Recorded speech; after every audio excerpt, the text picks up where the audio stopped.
Labdien, darbie klātesošie! Man tiešām prieks ir šeit būt un šodien uzstāties. Runāšu šodien par brīvprātīgo darbu. Pirms mēs sākam, es gribētu lūgt jūs vērsties pie jūsu blakus sēdētāja burtiski uz 30 sekundēm un atbildēt uz jautājumu, ko tu dzīvē dari brīvprātīgi? Jā, varbūt jūs varat kāds drosmīgais padalīties. Kas ir tās lietas, ko jūs darāt brīvprātīgi? Jā, es brīvprātīgi eju uz darbu katru dienu. No laba prāta, jā.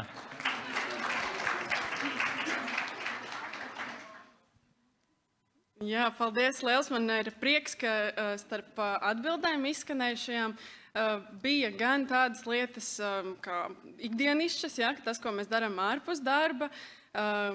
Es ceru, ka izskanēja arī zupas vārīšana un bērnu gatavošana uz skolu un jūsu hobiji un arī, protams, brīvprātīgais darbs, bet liels man prieks ir, ka jūsu darba pienākumus veicat brīvprātīgi. Jo es domāju, ka jūs arī esat novērojuši gan sevi, gan arī citos, ka tad, kad mēs kaut ko darām brīvprātīgi, tam ir pilnīgi cita kvalitāte.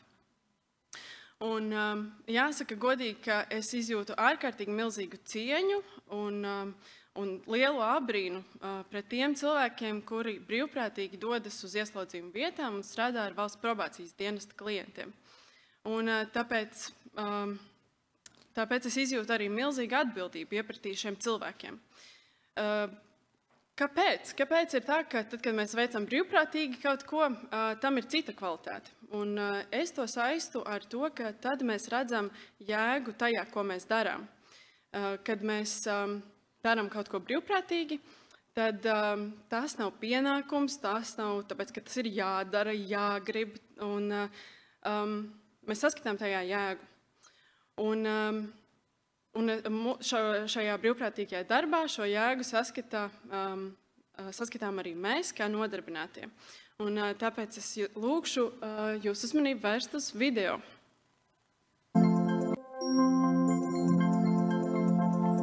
Resocializācija ir sociālās uzvedības korekcijas un sociālās rehabilitācijas pasākumu kopums, kura mērķis ir veicināt notiesātā tiesisku uzvedību un veidot viņam sociāli pozitīvu vērtību izpratni.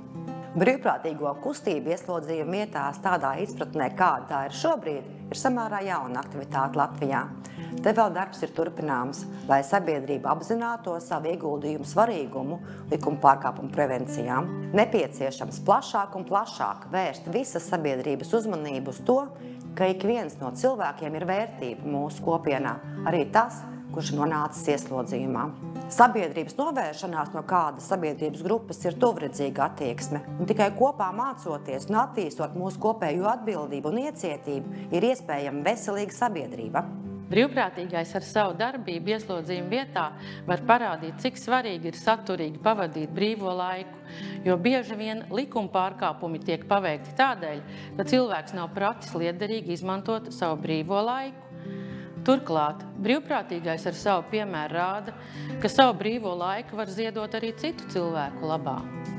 Brīvprātīgais ir tilts starp ieslodzīto un sabiedrību. Lai brīvprātīgi strādātu cietumā, nav nepieciešama kāda noteikta kvalifikācija. Brīvprātīgā vērtības ir svarīgākas. Brīvprātīgajam ir jābūt vecākam par 18 gadiem, pilnam ar entuziasmu, atvērtu prātu un dabiskām spējām īstenot komunikāciju. Brīvprātīgajam ir jābūt labam klausītājam, kurš ir apņēmies ievērot vienlīdzību, dažādību un iekļaušanu. Brīvprātīgie palīdz izkrāšņot ieslodzīto ikdienu, iesaistot viņus liederīgās brīvā laika pavadīšanas aktivitātēs un citos sociāli nozīmīgos projektos. Turklāt brīvprātīgajiem ir iespēja apgūt prasmes, saņemt padomu, pārunāt ikdienas notikumus un iepazīt dažādu profesiju pārstāvjus. Ne tikai sabiedrībai, bet arī ieslodzījuma vietai ir jāsaprot sabiedrības un konkrēti brīvprātīgā iesaistes nozīmīgums plašākā mērogā. Cietumam ir jābūt iniciatoram konkrēta brīvprātīgā piesaistē. Cietuma darbinieki ir tie, kuri veicot intervenciju ieslodzīto uzvedībā, konstatē riskus, kuru dēļ ieslodzītājs atrodas cietumā. Un tieši šo risku mazināšanā ir jāmeklē un jāpiesaist konkrēti brīvprātīgiem. Ieslodzītie brīvprātīgo vēro, analizē viņa rīcību un iespējams savā ziņā izvēlas par piemēru turpmākajai dzīvei. Ar savu klātbūtni brīvprātīgais ieslodzītajiem parāda to, ka ne visai sabiedrībai ir aizspriedumi pret ieslodzītajiem un ka viņi nav atstumti. Ir redzams, ka dažādojot brīvprātīgo iesaistīšanu darbā ar ieslodzītajiem ir izmainījusies vide cietumā. Jo intensīvāks brīvprātīgo darbs, jo lielākas un jūtamākas izmaiņas ieslodzīto uzvedībā, saskarsmē ar darbiniekiem un izteiktāk redzams, kā mainās cietuma vide. Kad brīvprātīgo darbs ir bijis aktīvs mūsu cietumā, ir konstatēts, ka ir mazinājies piemēroto disciplināru sodu skaits un ieslodzītie ir vairāk vērsti uz sadarbību.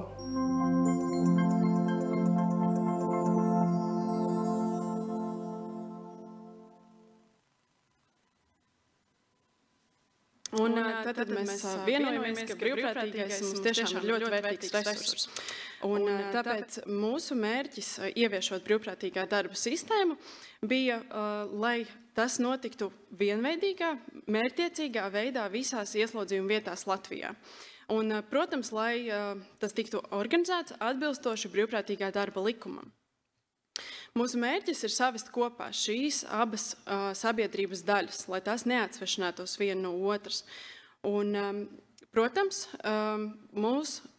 kā jau minēju, tā ir mūsu atbildība, jo mūsu šī sakārtotā vide atbalsta brīvprātīgo darbu.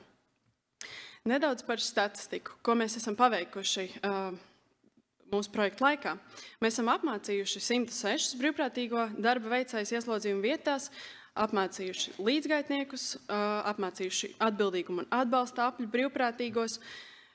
Kopumā šobrīd mums ir 47 aktīvi līgumi. Esam kopumā ar brīvprātīgo un jūsu kolēģu palīdzību norganizējuši 255 pasākumus, kur kopumā tika iesaistīti vairāk kā 3000 ieslodzītie. Lai šī sistēma varētu strādāt, mums vispirms vajadzēja saprast, no kā tā sastāv un kādi ir tie pienākumi un uzdevumi, kuri mums ir jāpilda. Un tas, ko mēs sapratām, ka tā būtībā sastāv no tādiem 6 lieliem vaļiem. Tas ir tāds process, kurš attīstās un ir, teiksim, turpinošs iesāktajam. Un tas sāks viss ar novērtēšanu. Tad ir brīvprātīgo piesaista, atlase, apmācības, koordinēšana un motivēšana. Ja šeit uz slaida tas izskatās ļoti sakārtot, vienkārši un tā viegli uztverami, tad realitāte mēdz būt šāda. Un tā patiešām ir. Projekta laikā mums vajadzēja saprast, kas tad ir tās lietas, kā teiksim, notiek šī darba koordinēšana. Ja mēs iepriekš to veicām paši, tad tas mūsu lielais uzdevums bija saprast, bet tad, kad 31.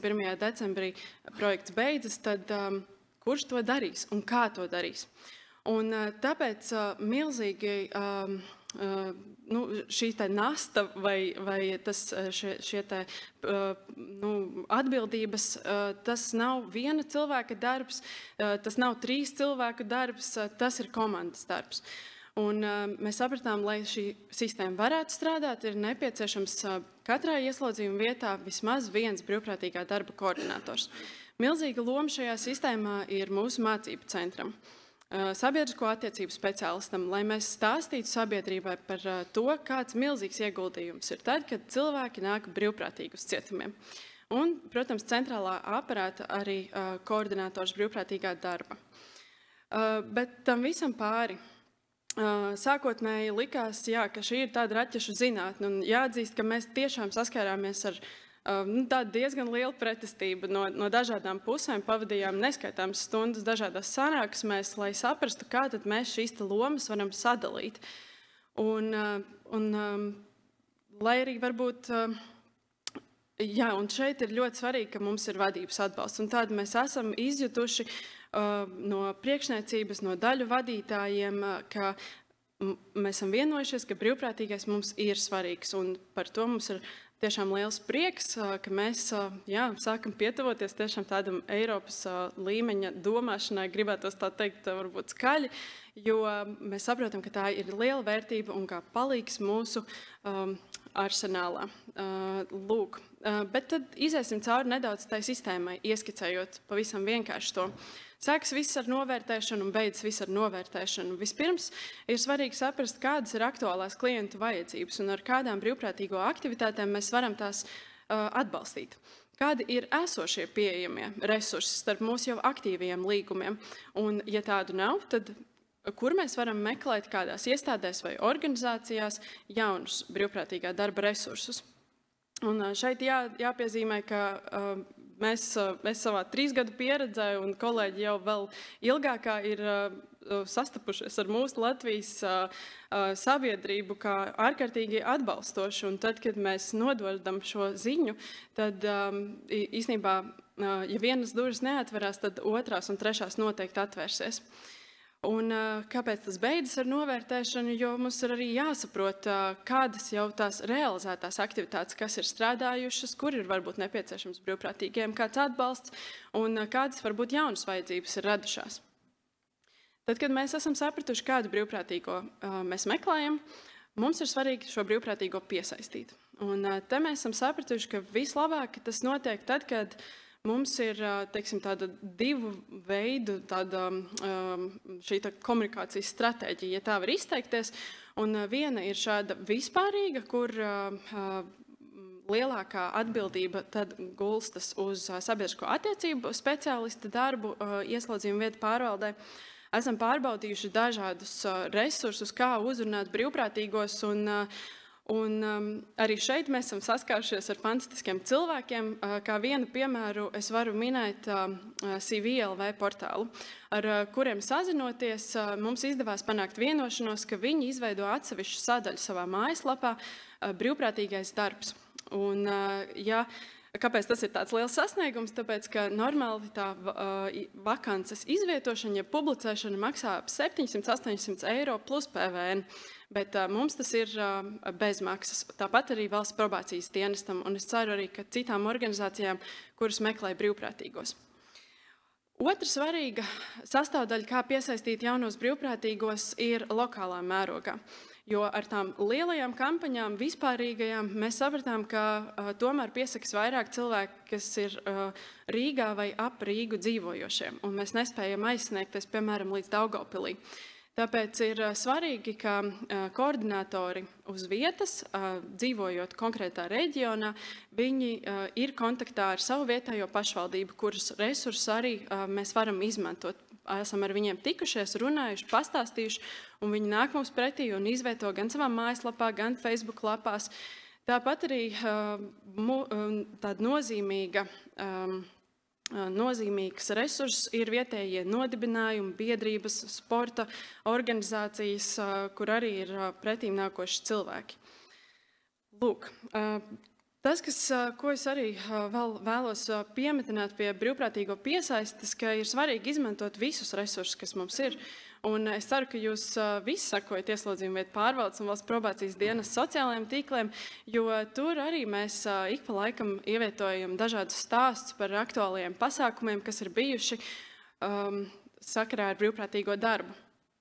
Un patiesībā jāsaka, ka medijiem interesē, kas notiek ieslodzījuma vietās, tāpēc, ka sabiedrībai interesē, kas tur notiek slēgtā iestādē. Un tāpēc, ja ir kāds liels pasākums, tad ir svarīgi sadarboties ar sabiedrisko attiecību speciālistu, lai aicinātu medijus un šādā veidā sabiedrībai izgaismot šo varbūt vismelnāko mūsu sabiedrības daļiņu. Tad, kad brīvprātīgais ir uzrunāts, tad ir svarīgi visus brīvprātīgos vest uz mūsu mājaslapu, un lai tur viņš varētu aizpildīt anketu. Visas anketas automātiski nonāk mūsu vienotajā e-pastā, kur tad savukārt centrālā aparāta brīvprātīgā darba koordinators var tālāk jau ar tām darboties un veikt brīvprātīgo atlasi. Esam izstrādājuši atlases procedūru un intervijas vadlīnijas, lai tas notiktu pēc iespējas labāk. Ir, protams, nepieciešams vajag drošības pārbaudi, jānoskaidro, kāda ir tā patiesā motivācija, kāpēc brīvprātīgais vēlas darboties un vai viņš ir arī piemērots šim darbam. Un, protams, svarīgākais, ko brīvprātīgais var piedāvāt, kādi ir tie viņu unikālie resursi, zināšanas un prasmes un pieredze. Tālāk mums seko brīvprātīgo apmācības. Esam izstrādājuši arī tādu diezgan jau pārbaudītu mācību dienas kārtību, kuru jau veiksmīgi ir pārņēmis mūsu mācību centrs. Un te ir jāsaka tiešām milzīgs paldies viņiem par to lielo deksmi un jau tādu gatavību, un jau viņi ir sākuši plānot nākamā gada pavasara apmācības.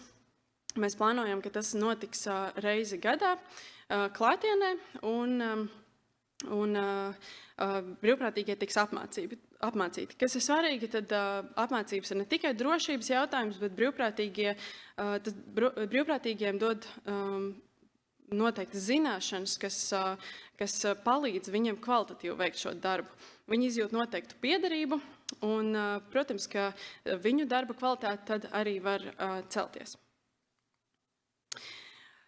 Visā šajā sistēmā, protams, vissvarīgākā persona vai mugurkauls ir brīvprātīgā darba koordinators ieslodzījuma vietā, jo tieši viņš ir tā atslēgas persona, kuram ir tiešā saikne gan ar klientu un viņa vajadzībām, gan ar katru brīvprātīgo un tāpat arī pārvaldi.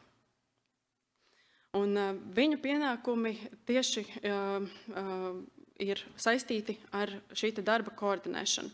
Klientu vajadzību noskaidrošanu, brīvprātīgo piesaisti, pirmās vizītes organizēšanu, kas arī ir, protams, ļoti svarīgi. Jo, ja jums ir pieredze, tad jūs zinat, ka tā pirmā reize var būt ļoti satraucoša. Un tāpēc ir labi, ka blakus ir kāds cilvēks, kurš var atbalstīt un ievest šajā procesā, lai pastāstītu. Lūk, un tālāk svarīga tēma ir brīvprātīgo motivācija. Jo, kā pieredze rāda, tad, kad mēs brīvprātīgos apmācām, kad viņi tikko ir pieteikušies, viņi uzzinājuši par šīm dažādām iespējām un kā viņi var būt liederīgi sabiedrībai un dot savu pieredzi, tad tā motivācija ir ļoti augsta, bet tad ar laiku, dažādu apstākļu dēļ, šī motivācija krīt. Un tad mēs mēģinājām saprast, kas tad ir šī motivācija, un mēs veicām tādu nelielu pētījumu, kur izkristalizējās 4 būtiskākās brīvprātīgo motivācijas. Un pirmā no tām ir pirmkārtām altruistiski mērķi. Jā, viņiem interesē sabiedrības drošība, un viņi vēlas dalīties ar savām zināšanām. Tad ir ļoti svarīga pašizaugsme, motivācija apgūt kaut ko jaunu, jauni izaicinājumi un pieredze, un tāpat ir ļoti svarīga komanda. Gan citi brīvprātīgie, gan arī nodarbinātie. Kad mēs zinām visas šīs svarīgākās 4 motivācijas, mēs pretī tām varam likt arī noteiktas darbības, kas varētu palīdzēt uzturēt šo motivāciju. Un šeit ir uzskaitīts pāris no tām. Minēšu svarīgākās. Pirmkārtām brīvprātīgiem ir svarīgi, ka viņa ieguldījums ir vērtīgs, kā katram no mums, taču, vai ne? Un tāpēc ir svarīgi dalīties regulāri ar šo atgriezenisko saiti, ko jūs saņemat gan no klientiem, gan arī jūsu pašu personīgie novērojumi. Esam vienojušies ar mācību centru, ka reizi ceturksnī vismaz būs kādas nelielas attālinātās lekcijas, kas varētu palīdzēt viņiem iegūt šo sajūtu, ka viņi iegūst, viņi arī izaug un viņiem ir jauni instrumenti, lai tālāk darbotos ar mūsu klientiem. Būtiski, protams, ir pateikt viņiem paldies, un to mēs darām katru gadu mūsu brīvprātīgiem darbam veltītajā konferencē, kur tiek pasniegta arī Tieslietu ministrijas balva. Bet tas nav vienīgais. Arī mēs mūsu iestāžu līmenī arī tad varam pateikt paldies ar kādiem apbalvojumiem, kas mums ir pieejami, kāds raksts vai kaut kas tam līdzīgs. Un, protams, vienkārši paldies, tas arī ir ļoti, ļoti būtiski.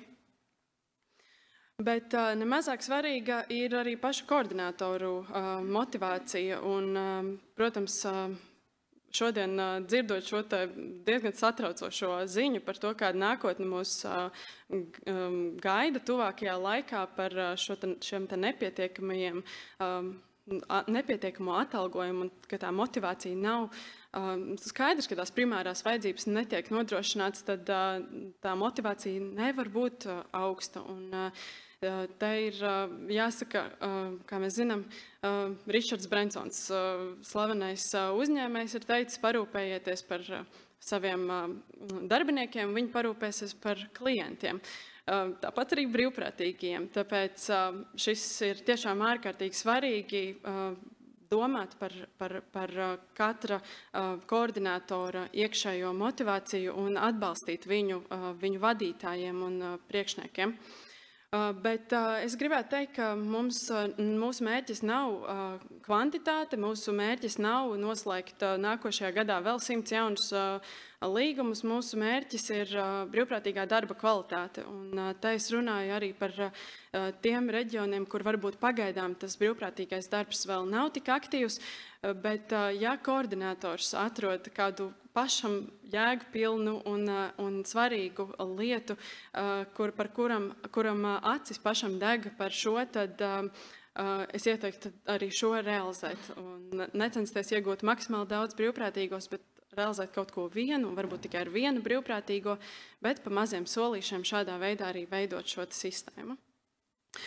Un kamēr man vēl ir iespēja reklāmai, vēlētos jūs aicināt visus pievienoties mūsu konferencē, kas būs 1. decembrī, kur godināsim mūsu brīvprātīgos. Uzstāsies gan mūsu kolēģi, gan brīvprātīgie, gan sabiedrībā zināmas personas. Šo konferenci varēs vērot attālināti mūsu Facebook lapā Ieslodzījuma vietu pārvaldes, tā kā aicinu jūs arī šeit piedalīties. Un noslēgumā vēlētos teikt, esiet brīvprātīgi, ja visā, ko jūs darat, un tad jau mums kopā tiešām visiem izdosies. Paldies jums liels!